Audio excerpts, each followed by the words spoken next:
Deus é brasileiro, e como poderia não ser? Meu Brasil, país do verde abundante, da diversidade e da mistura de todas as cores com o azul do mar. Uma verdadeira aquarela de belezas naturais. Povo alegre, que curte o sol numa praia ou numa cascata do Iguaçu. Conhecidos pelo nosso carisma, pela nossa malemolência, é um povo que encanta, do Oiapoque ao Chuí. Mas como dizem por aí, o melhor do Brasil é o brasileiro. O brasileiro é aquele cara que não tem tempo ruim, aquele cara que resolve qualquer parada e que tá pronto para qualquer coisa que você precise. O brasileiro tá aí para se alegrar com você em qualquer circunstância. O brasileiro é capaz de viver todas as realidades de uma só vez. A famosa mistura entre o morro e asfalto. Mas nessa empolgação, às vezes parece que falta alguma coisa. Com tanta gente perto, por que às vezes me sinto tão sozinho? Por que tudo começa com uma festa, mas eu não consigo chegar no final? A gente tem tudo, mas às vezes parece que eu não tenho nada. Afinal de contas, o que tem de errado na cultura brasileira? O brasileiro? O jeitinho brasileiro? Senhor, me ajuda a buscar a cultura dos céus, a não esquecer as belezas do lugar que o Senhor me colocou, mas me dê a sua palavra, para que dentro desse jeitinho brasileiro de ser, eu possa discernir os pensamentos e intenções do coração, com a tua lâmpada para os meus pés.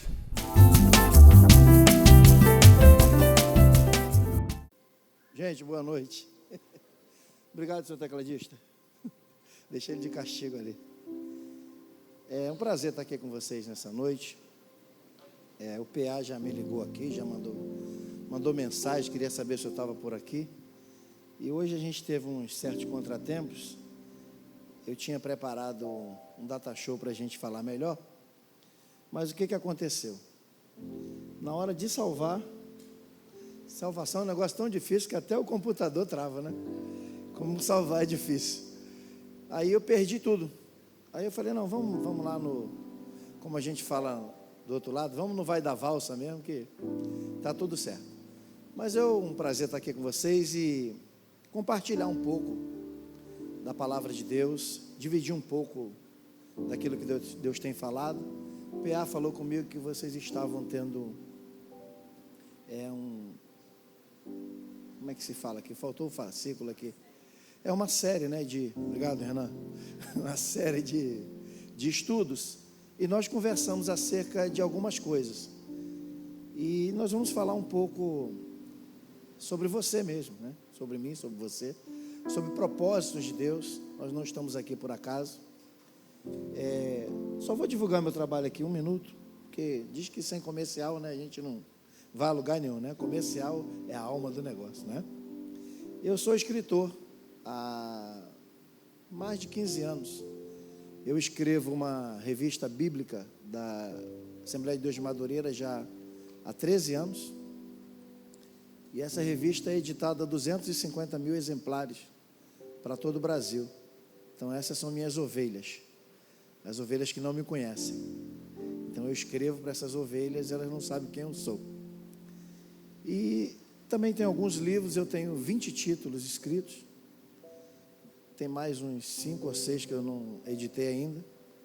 E agora eu estou transformando meus livros para espanhol, já tem 3, está vindo o 4, para o inglês e breve para a Germany.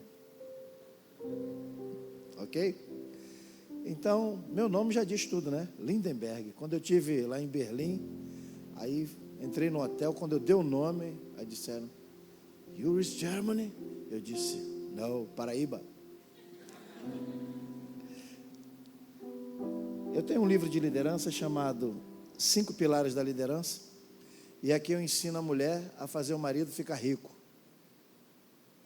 Aí ela ensina o marido a ficar rico, o dinheiro volta para ela, né? Porque sempre a mulher que segura tudo, né?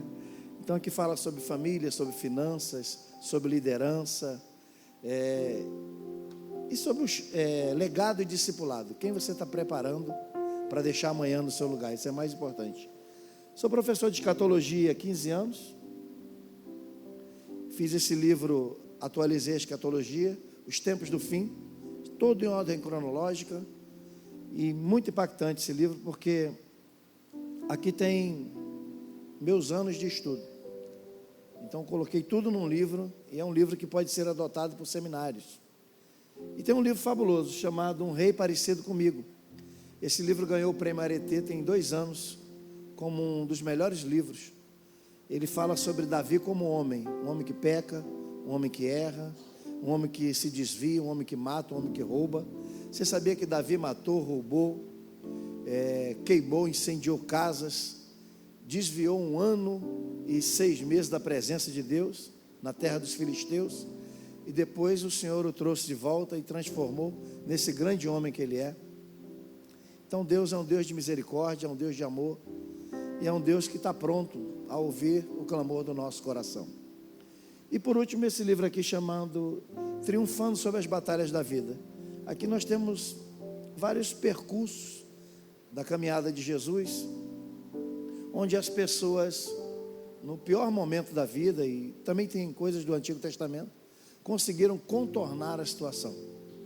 Por exemplo, eu falo de Ezequiel, num vale de ossos secos. Então, numa visão, o Senhor levou ele em espírito, e quando chegou no vale, o Senhor caminhou com ele e perguntou: esses ossos poderão ter vida? E ele disse: tu o sabes. E ele disse: profetiza então sobre esses ossos. Na verdade, o que Deus quer nos ensinar é que nos piores vales da nossa vida, a palavra de transformação está nos nossos lábios.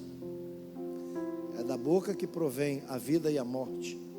Então, nós não somos levados aos vales para ficar contando histórias tristes, mas para transformar o vale.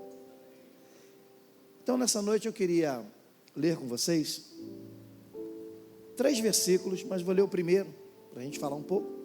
Está no livro de Provérbios, capítulo 19, versículo 21. Se você puder acompanhar a leitura, que esse versículo, ele fala sobre a coisa mais importante da nossa vida, sobre o propósito de Deus. Deixa eu colocar o cronômetro aqui para não passar da hora. Pregador, você sabe como é que é, né? Se empolga, aí esquece que tem tempo. Provérbio 19, 21 diz assim, olha: muitos propósitos há no coração do homem, mas o conselho do Senhor permanecerá. Ou seja, nós somos pessoas cheias de coisas para dizer para Deus. A gente, quando sai de casa, vem para a igreja ou conhece Jesus, a gente confunde muitas vezes Jesus com Aladim, né? Aí a gente vem fazer aqueles pedidos e quer uma resposta imediata, acha que Deus tem aquele toque mágico que a gente vai falar e vai ouvir, sem entender que quando Ele nos chama, é para nos dar a entender que Ele tem um propósito na nossa vida. Ele quer fazer com que essa coisa apareça sobre nós. Então, nós seres humanos, nós fomos criados para um propósito. Ninguém foi chamado a esse mundo para pagar conta, para viver depressivo, para viver com ansiedade, que são as doenças do século.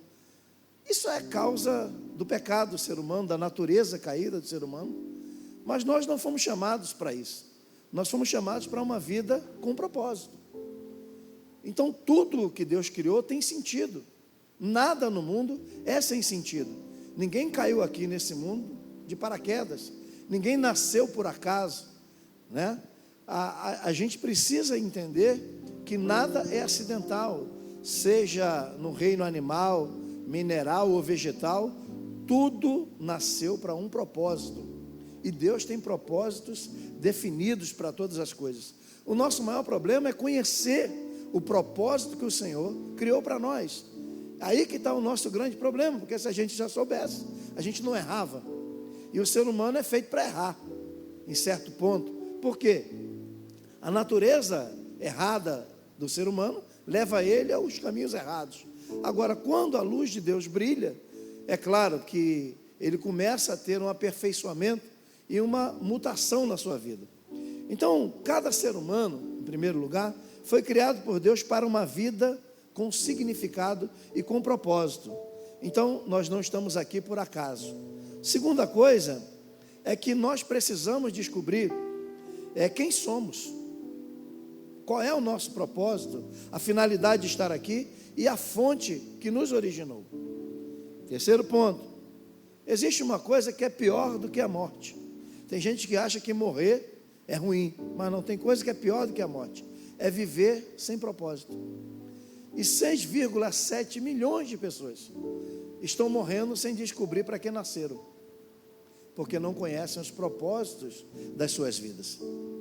E a pior coisa da vida é quando a gente está no lugar errado, fazendo aquilo que não foi chamado para fazer. E isso muitas pessoas estão fazendo hoje.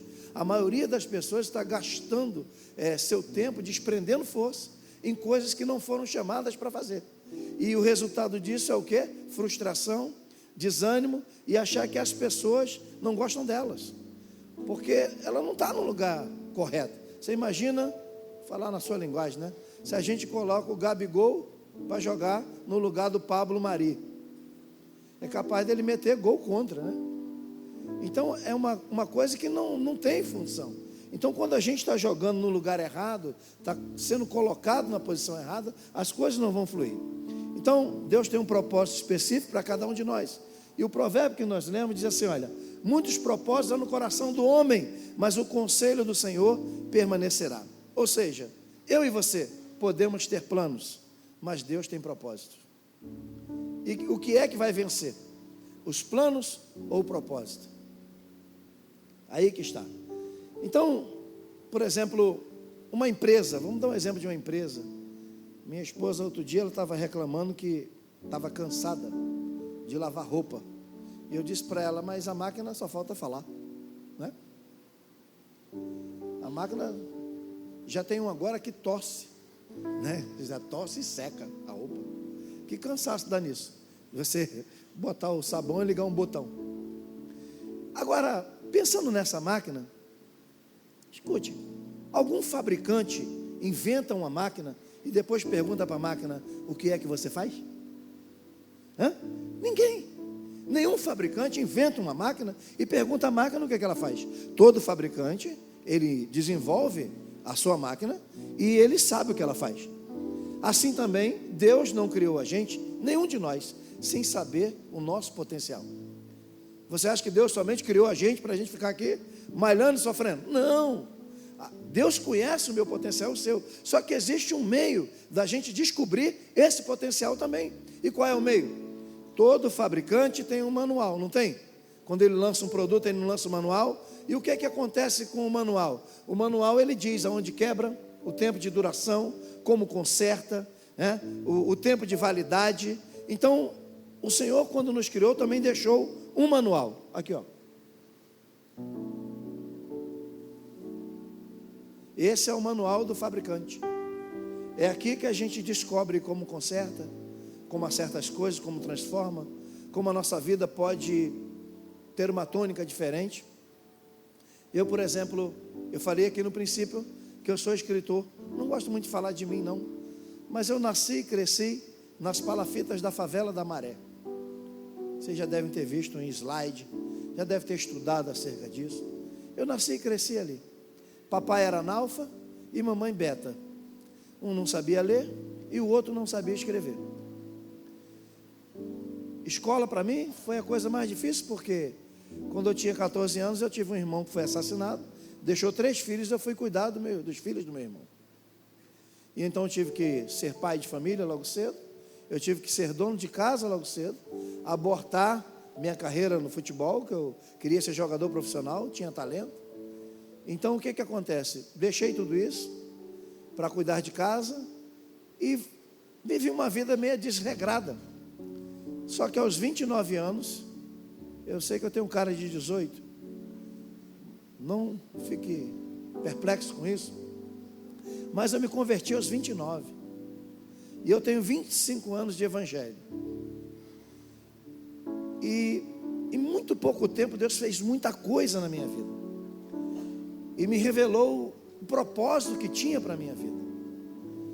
Então não é difícil o Senhor entrar na nossa vida e fazer uma mudança, uma transformação rápida. Então precisamos conhecer isso. Então a gente precisa mergulhar no manual do fabricante.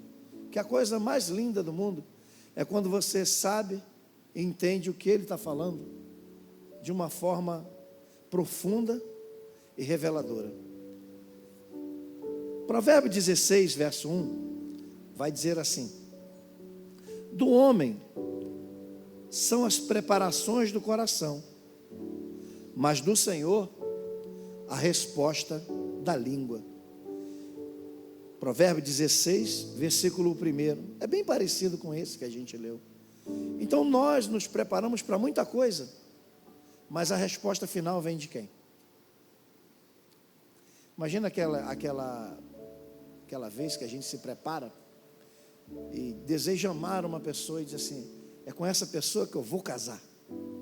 Aí Deus entra no circuito e diz: com essa aí não. Aí você diz: não, mas eu a amo, eu o amo. Pois é, mas o amor sem a bênção de Deus só representa sofrimento. Então a gente precisa conhecer essa vontade. Primeiro, o propósito de Deus vem antes do nosso plano. O propósito de Deus é maior do que o nosso plano, e o propósito de Deus é mais poderoso do que o nosso plano. Seja lá o que for que a gente planeja, Deus tem um propósito. Isso parece brincadeira, mas às vezes a gente chega no auge de uma coisa e Deus nos para revelar uma coisa muito maior e muito superior. Entenda isso. Deus, Ele esconde coisas. Diga aí para a pessoa que está do seu lado, me ajuda aqui, diga assim: Deus esconde coisas. Você sabia disso? Então vamos começar aqui, para a gente engrenar agora. Já entendeu o fundamento, né? Provérbio 25, verso 2, se você puder ler aí, diz assim: a glória de Deus é encobrir o negócio, olha aí, mas a glória dos reis é tudo investigar. Quem são os reis? Diga assim: eu. Diga eu.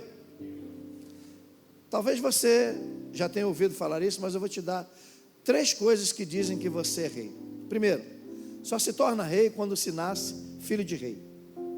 Só se torna rei quando se é adotado por um rei. E só se torna rei quando se toma um reino. A Bíblia diz que nós somos filhos do grande rei. Segundo, fomos adotados por Jesus Cristo.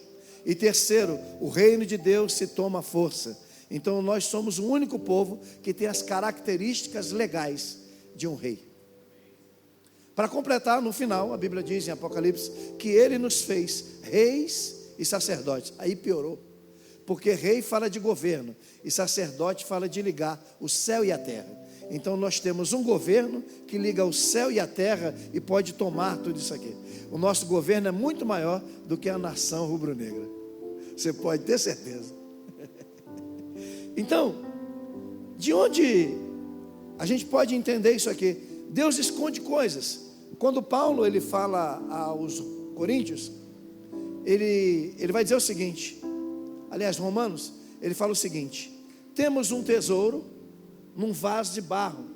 Então ele está fazendo uma analogia de quem somos diante de Deus. Nós somos o vaso de barro, mas ele fala que existe um tesouro dentro deste vaso de barro, para que a excelência do poder seja de Deus e não nossa. Então, tudo que a gente precisa para florescer, Deus já colocou dentro de nós. Não sei se você entendeu. Então, um tesouro, Deus esconde coisas. Então, por que Deus esconde coisas? Porque Deus trabalha sempre no nosso lado interior. É sempre de dentro para fora. Vamos lá.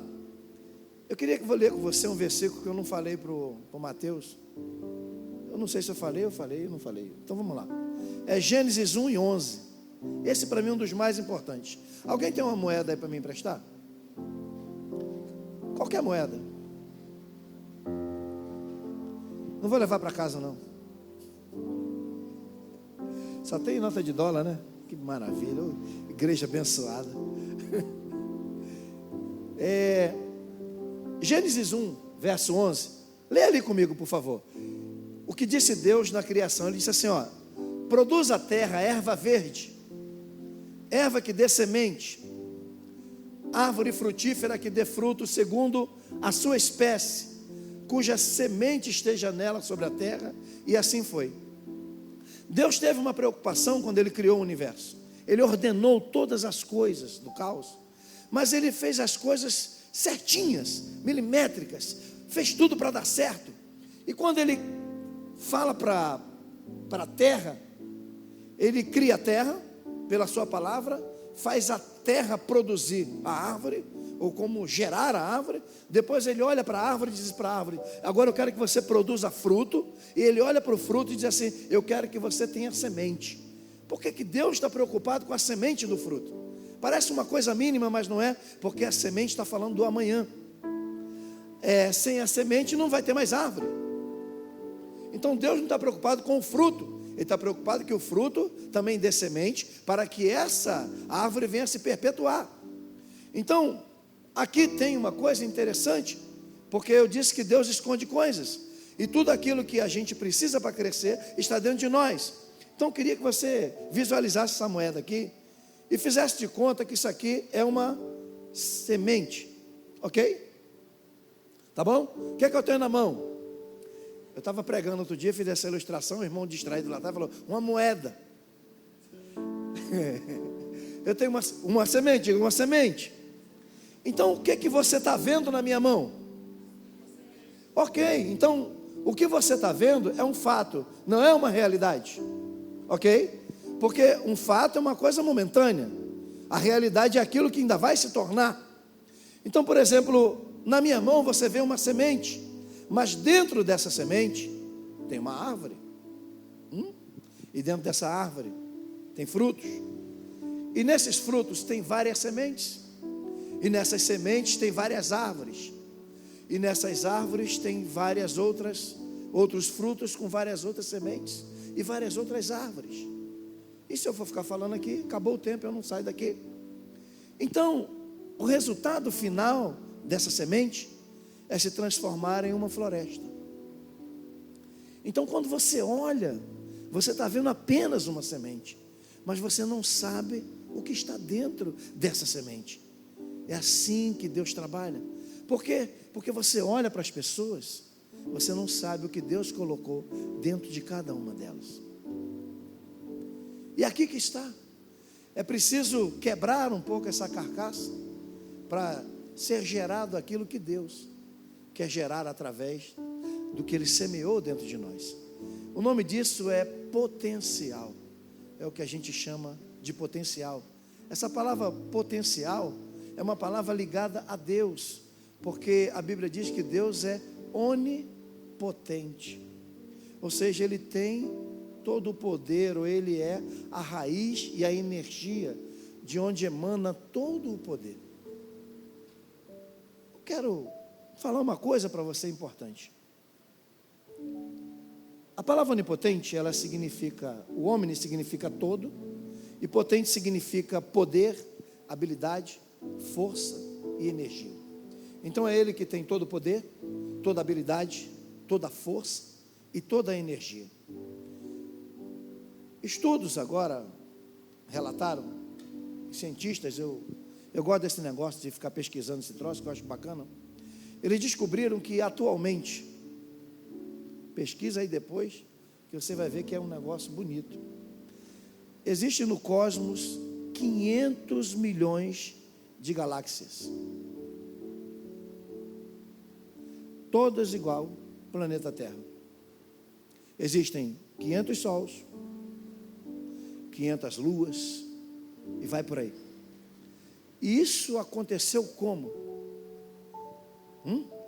O Darwin diz que foi por causa do macaco.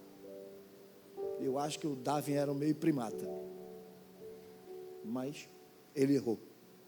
Quando a gente olha, diz que Deus apenas abriu a boca. Abriu a boca e o universo foi criado pela sua palavra. Só que agora se descobrem 500 milhões de galáxias com uma palavra só que ele falou. Isso que não se descobriu. Colocaram uma sonda no espaço agora, descobriram um diamante que é quase do tamanho do planeta Terra. Pena que não dá para a gente pegar. Você imagina uma coisa dessa? Agora, onde é que estava tudo isso? Hein, doutor Carlinhos? Onde é que estava tudo isso? Tudo isso estava onde? Dentro de Deus. Viu que Deus esconde coisas? Agora, imagine aqui uma coisa. Renan, vem aqui, por favor. Vou pegar o Renan aqui. Vou ganhar a noite aqui com o Renan aqui. Você imagina que o Renan é Deus. Tá cabelo ondulado, né? Ondulado um do outro. Mas dá para ir. O Renan é Deus. E você está passeando pela terra um dia qualquer e encontra com Deus antes da criação do universo. Aí você encontra com Deus e fala: "Ih, Deus, como é que tá? Tudo certo? Rapaz, cabelão, beleza, Deus." E você conversa com Deus, mas você não sabe que dentro dele está todo o universo, porque ele ainda não disse haja. Aqui também tem uma parte do universo. Aqui o universo está maior, né? Obrigado. Então, você imagina, tudo isso estava dentro de Deus. Só que Deus abriu a boca e o mundo surgiu, as galáxias apareceram, o sol, tudo aconteceu. E isso aqui é uma coisa fascinante. Por quê? Porque a gente não sabe o que Deus está fazendo conosco. Em determinado ponto da nossa vida, você não sabe o que Deus colocou aí dentro de você. Você não sabe a hora que isso vai explodir, a hora que isso vai florescer e aonde você vai chegar. E é por isso que eu vim aqui nessa noite para te falar que a gente pode ter planos, mas Deus tem propósitos, e os propósitos que Deus tem para a nossa vida são muito maiores e infinitos do que aquilo que a gente pensa ou chama de felicidade. Então Deus tem coisas grandes. Ele abre a boca e surge o universo. Então, por exemplo, prático aqui, a gente que é casado sabe, o marido não conhece a mulher. Todo dia tem um negócio diferente dentro de casa. Eu tenho um amigo meu que falou que ia pedir para pegar o cérebro da mulher dele, levar nos Estados Unidos para o cientista estudar para ver o que tem dentro. Que é um negócio que não dá para descobrir. Aí também tem homem que é complicado. Tem homem que também é meia trava, o cara não funciona, entendeu? Eu tenho um amigo meu que ele tem 2 velocidades, devagar e parado. Rapaz, o cara não funciona. Gostaram dessa, né? São 2 rotações. Então a gente não conhece, a mulher não sabe quem é o marido não sabe quem é a mulher. Agora, não é porque você não sabe ou não está vendo algo acontecer que você vai desistir também de uma situação. Existem pais que desistem dos seus filhos. Existem pessoas que desistem da família, mas você não sabe o que Deus está fazendo. Até aquele que está desviado, afastado, está lá nas drogas, está lá no mundo perdido, Deus colocou uma semente nele também. A gente precisa analisar essas coisas, ver com uma ótica divina. E vamos começar? Diga assim: pessoas são um mistério. Fala, gente, com vontade, pelo amor de Deus. Fala, senão eu vou cair gordinho aqui no chão. Fala. Diga assim: pessoas são um mistério. Me ajuda aí. Agora fala para a pessoa que está do teu lado, diga assim: você não sabe o que tem dentro de mim. Fala assim: você não sabe quem sou eu. Não, fala com vontade, diz assim: você não sabe quem sou eu. Fala assim: se você soubesse quem eu sou, você me dava R$1.000.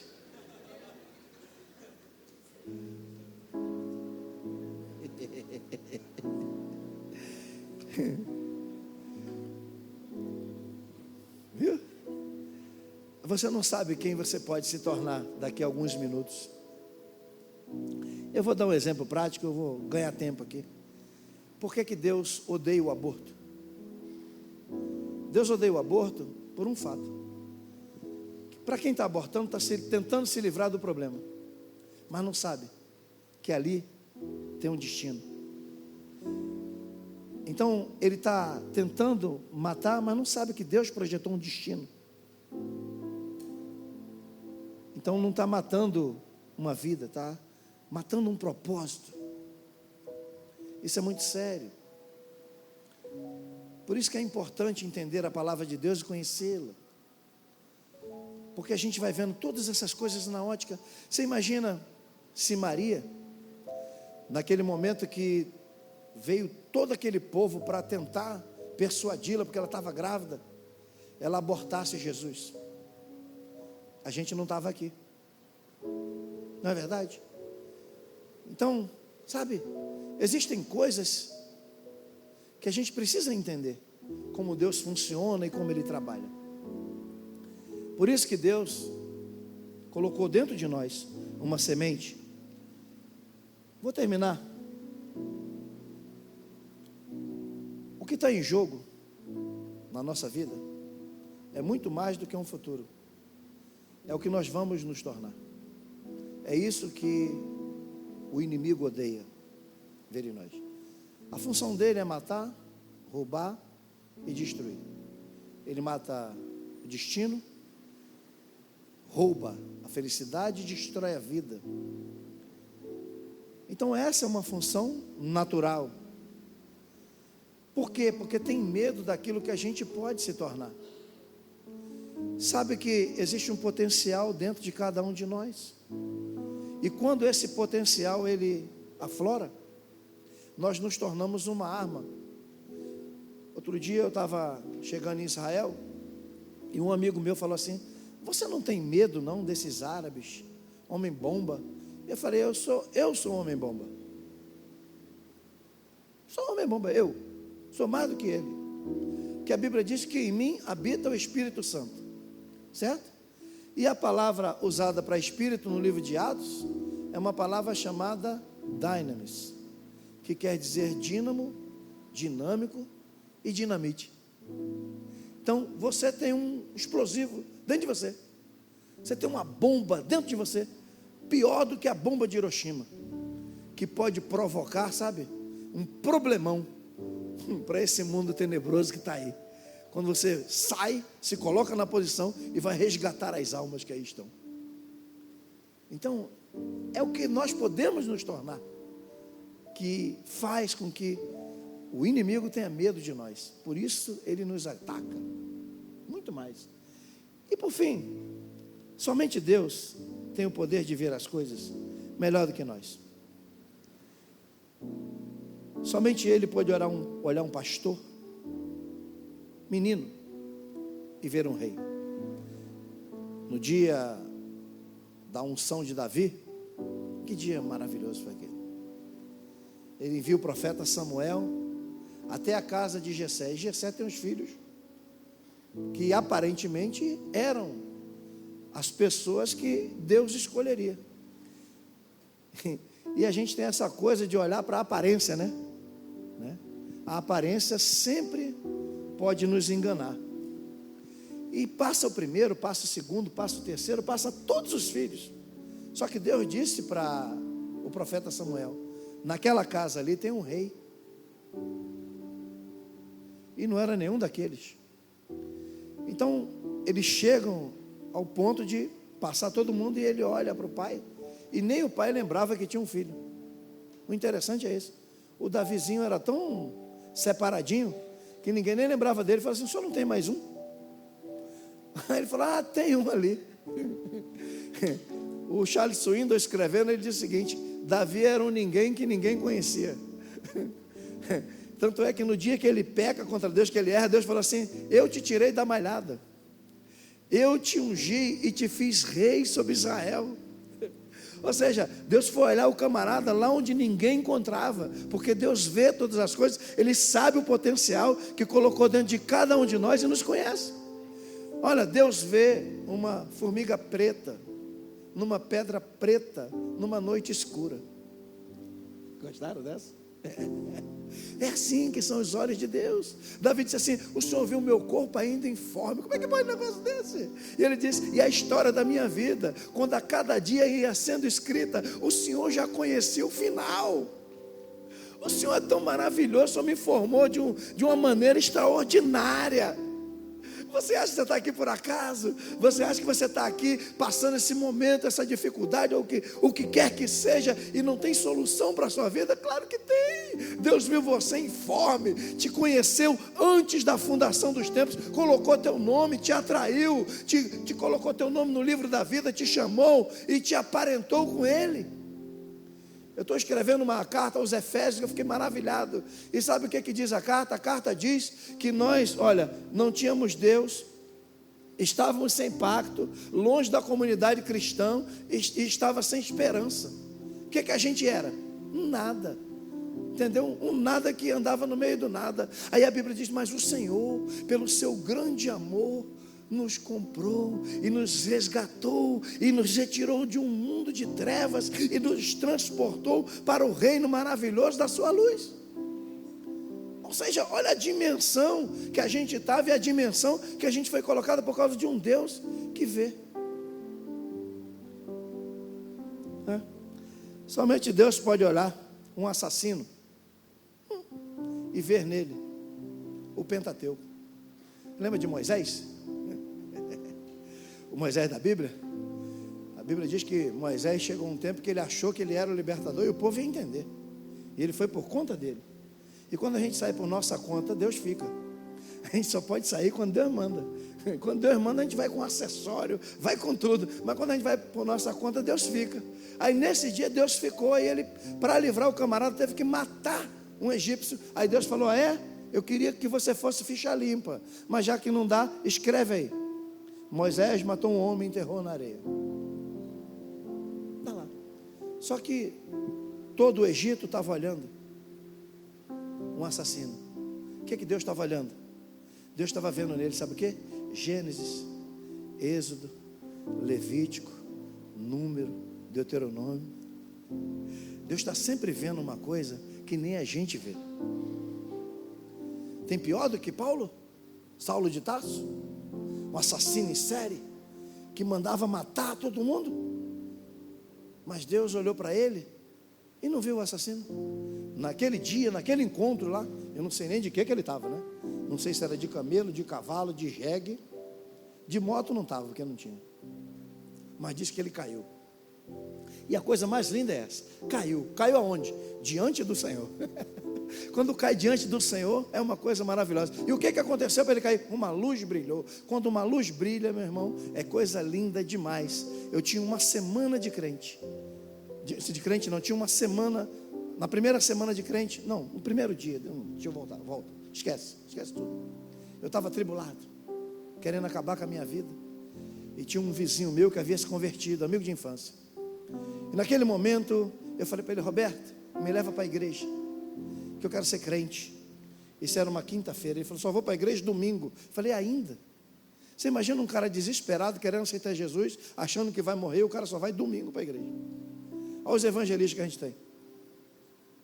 Só vou domingo, quer dizer, se eu tivesse que morrer, tinha morrido, né? Aí de repente ele olhou para mim e falou assim: só Jesus na tua vida. Quando ele falou só Jesus na tua vida, ele abriu os braços e fez assim. Quando ele fez assim, na frente dele, desceu um homem todo de branco, fez assim para mim. Sabe o que eu fiz? Corri. O homem veio de um lado, eu fui para o outro, chorando. Me converti ali. Você acredita? E eu falei: mãe, foi o Roberto que falou comigo? Não, foi Jesus. Jesus me apareceu. E eu doido. Eu falei: não tinha bebido nada, viu? Não tinha usado droga, não tinha feito nada. Ver aquele homem brilhando. Eu falei: gente. Naquele dia aconteceu uma coisa tremenda na minha vida. Deus desenhou um destino para mim. Somente Deus pode ver essas coisas. Deus olha para Saulo de Tarso. O que olhou para ele? Falou assim: está todo mundo vendo um bandido, matador. Eu estou vendo uma enciclopédia. Eu estou vendo o Novo Testamento. Eu estou vendo o maior libertador. Eu estou vendo o maior ensinador. E tem mais: tu ainda vai ensinar os discípulos que eu ensinei. Eles andaram comigo, tu não andou, e tu ainda vai ser maior do que eles. Sabe o que eu estou vendo em você, Saulo? Eu estou vendo Romanos.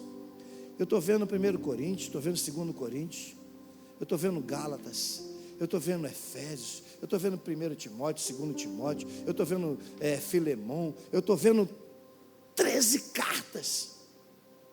Estava tudo dentro dele. Eu queria pedir uma coisa a você nessa noite. Dá tempo de muitas coisas acontecerem.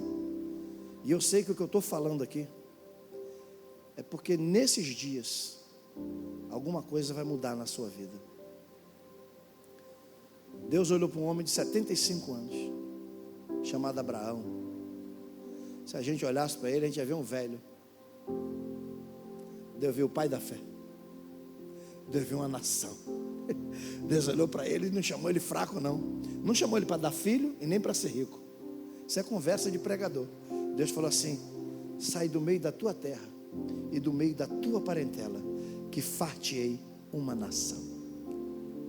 Já imagina Deus olhar para você e dizer assim: Renan, eu quero fazer uma nação a partir de você. Que coisa tremenda. É isso que Deus vê. Vamos ficar de pé?